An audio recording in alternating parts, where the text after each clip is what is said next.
Now, okay, now from change the color. First is from G to H is this, then H to J. Now, okay, it's about 250 km. Then put in the true north. Okay, remember bearing is always clockwise from the true north.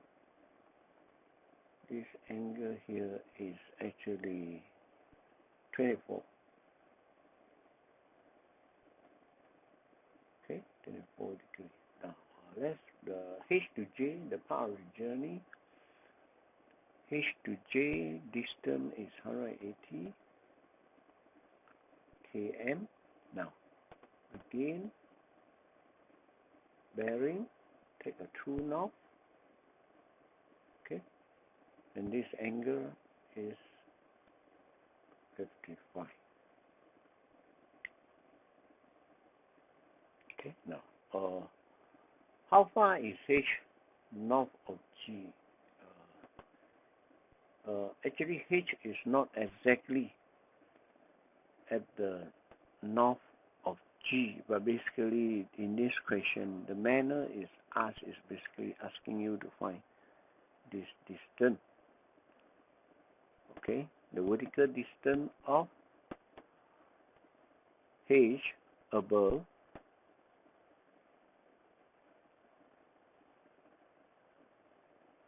okay, so how far is H north of G? So this H is not exactly north of G, but then the way this question asks, we actually are looking for this distance. Okay, we are looking for this. We know that this is a 90-degree vertical line and horizontal line. So again, using trigonometry, you can find this length. Then how far is H east of G? Actually, H is not east of G here. Okay, H is actually not here. But what it's asking is actually this distance. Okay, now similarly with the two on the J position. So J, so you are looking at this distance, and then this distance also. So you are looking for this. This is how far is J north of H.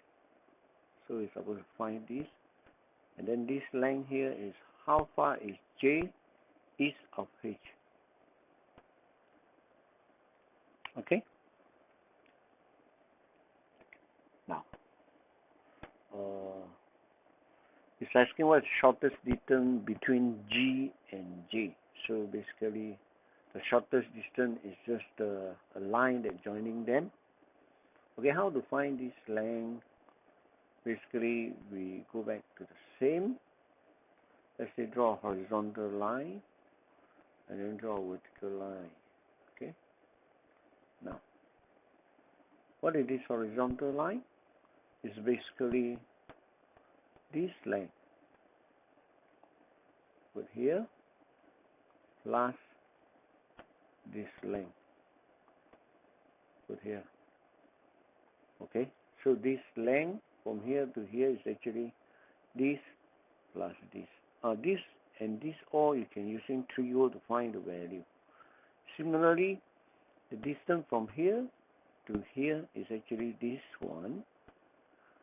You're going to put here plus this one.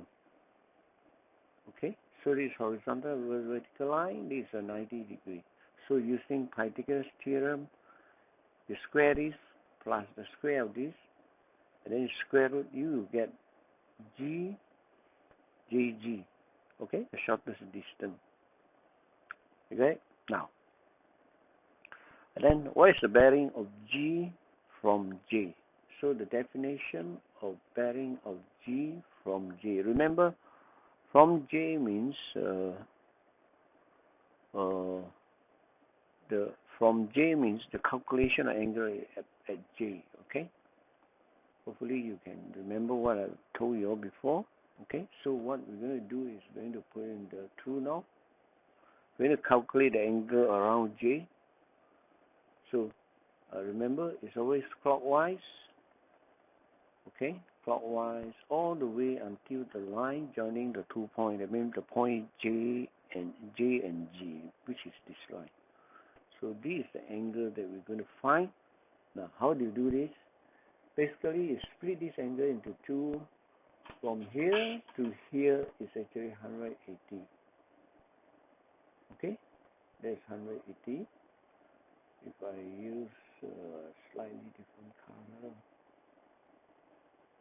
Okay, so actually from here is a vertical line all the way until is 180.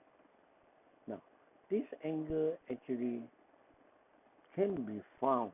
Why? Because you have this length, and you have a 90 degree here. So you can use trigonometry to find this angle. After you get this angle, you take this angle plus the 180. That will give you the bearing of G from J.